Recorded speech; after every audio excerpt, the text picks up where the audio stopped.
Hey guys and gals, Never here from Drake Wayne Game and a Sunday on Twitter, the Gaming Drag. Today I'm coming back at you with a Let's Play episode of Dawn Chorus Rune's Path. So yeah, let's go ahead and jump right back in, shall we? Alarm chain, you are up and let's go. It would be lovely. I'm already dreading how much it would cost, but going there together would be nice indeed. Just the two of us. Could even be a date. My cheeks get hot as I remember Bjorn's words. Look cute together. Suddenly the buzzing sound dies down, and a second later everyone in the audience too. In an instant, the anticipation turns so thick I could cut it with a knife and spread it on a toast. The orchestra stands up. The double door in the side opens. Out of it comes a conductor, a caribou wearing an all-black tux, making his way to the center of the stage and onto a platform in the middle of the roar, to the roar of the enthusiastic clapping. A dignified, courteous bow, and he turns around to face the ensemble. His paw in the air, the stick held between his fingers like a wand. He holds it still for 10 long seconds before the flick of his wrist sends the machinery of the orchestra into motion.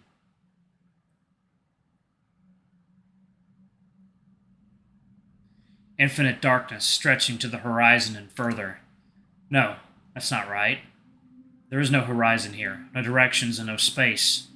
Here is the heart of things. Here is the endless potential, contained and boiling, trapped and desperate, aching to happen. I swim in bleakness immeasurable, dense and crushing. The atoms vibrate terribly in a constant push and pull of Coulombic attraction and poly-repulsion. Crushed electrons singing desolate songs. I'm seeking an escape out of this gravitational prison. A lighthouse to show me the way. A safe haven. Here I'm completely alone. I'm contained in one point, so tightly that perhaps it's pointless to talk about an idea of me. There's a whisper underneath the choir, barely audible in the terrible noise. I listen in to hear what it has to say. It speaks of the future, an alternate state, a state of expansion outwards. It's my own voice, a voice made of innumerable voices, all calling with tongues of molten lead, and my soul responds, burning. They rise in waves, visions clashing, ideas colliding. And then... oh, shit. Fire. All around me, fire. Flames lick at my arms, legs, across my chest. Flames consume the fur of my tail. Notes light up the space like stars, blinding stars in all the directions. The sky isn't dotted with them, but lit up brighter than the brightest day. Forms emerge from the chaos, just to collapse and become chaos again. The master ebbs and flows between the blurred boundaries and the pliable fabric of space and time. There are no colors but white and burning red, so bright it's impossible to look at. And everything is drenched in music and the clashing songs of atoms. Or maybe the music is everything, like a tapestry of consciousness.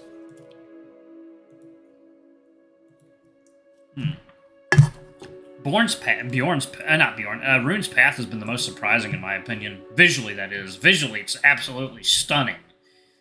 There is no pain. There's only longing. And what is this longing for, really? What is this void between the atoms? This expanding space, this yawning emptiness, this negation of existence? I never really thought about it. I devised ways to fill this void inside me, to bridge this gap between who I am and who I want to be. But I never asked myself what this void is. I see things so much clearer now. The walls I built and the weight I accumulated around me, they're all cracked and brittle.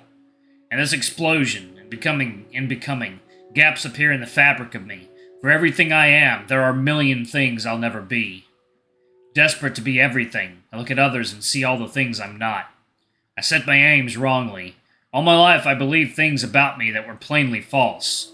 The framework that I've built my life around only hindered me, and it all came down like a crumbling castle. But where do I go from here?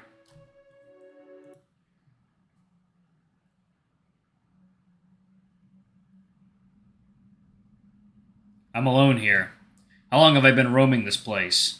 Dunes stretch almost to the horizon, tall mountains rising behind them, barren rocks barely visible against the dark sky. When I had tried to walk towards them, they stayed in one place, immovable, and I couldn't get an inch closer. Here at the shore, with the sea on one side, I feel safer. I thought at first that this was some place on Earth, but it can't be.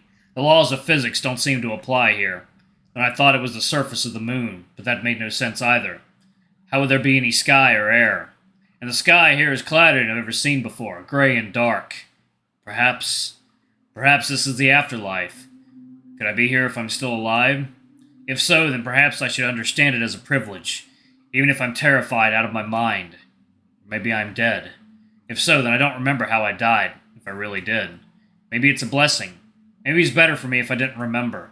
When I try to recall any details of my life, almost nothing comes to my mind, save for some blurred faces, smells, and tastes.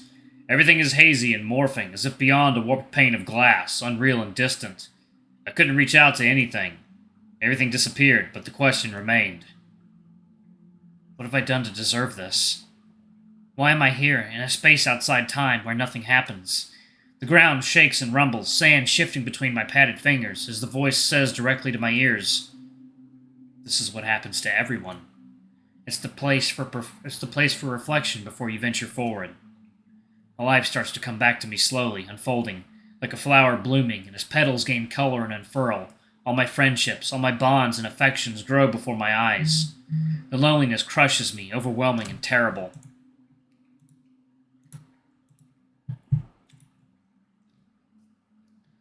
I'll never see them again. I'll never even have a chance to say goodbye. All the words unsaid, all the feelings uncommunicated, all of it went to waste. And all the hurt I've done to them, every single one, is like a stone at my neck. It's enough to crush any willpower I have left, and I drop to my knees, wailing. My tears are tears of joy, too. I'm thankful, yes, for each of these faces. I'm happy that I got to meet every single one of them.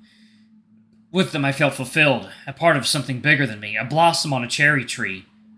Who would I be without them? A single yellow leaf on a dead branch. Light beams from the ground. Straight up, just pure light. I am lifted up into the air, as if I found out what I was supposed to understand. I found the exit. And where is forward? Forward is anywhere my whim leads me. Yesterday I saw the world for the first time once again. It was dressed in mossy green enigmatic secrets vast beyond words, laying open before me with its orchards and cities and oceanic depths unexplored.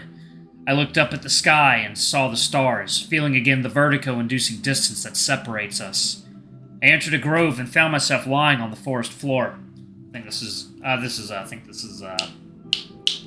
Rune. I entered a grove and found myself lying on the forest floor, trembling, so full of life it overwhelmed me.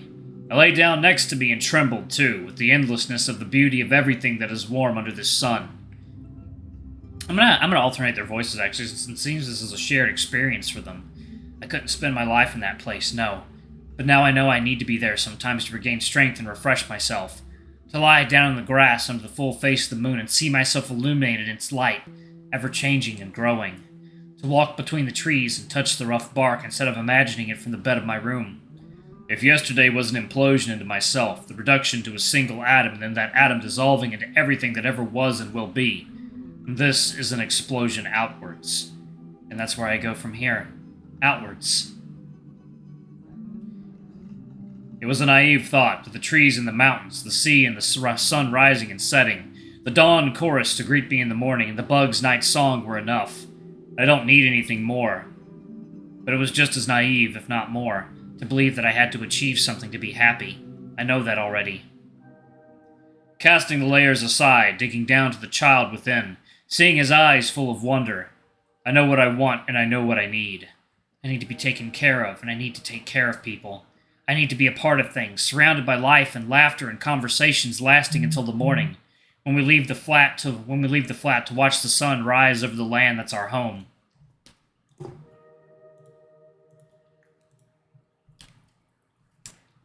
This fire all around me, coming in waves. It's love. My own love that propels me forward. My own love that gives my life meaning. My own love that I never tapped into. It's always been here, dormant, until the gates burst open. Love is simple. I pour my feelings out and they pour back into me in an equal amount. And I have so much to give. I never knew that, thinking I had to be successful, that I had to earn my value. I never thought of looking inside to search for it. I never thought I had something to offer. But I felt what I felt holding Carvin in my arms this morning. How I feel being around him. This is something new and something that I feed on, and it's like honey in my famished maw. It makes me happy. What more could I want?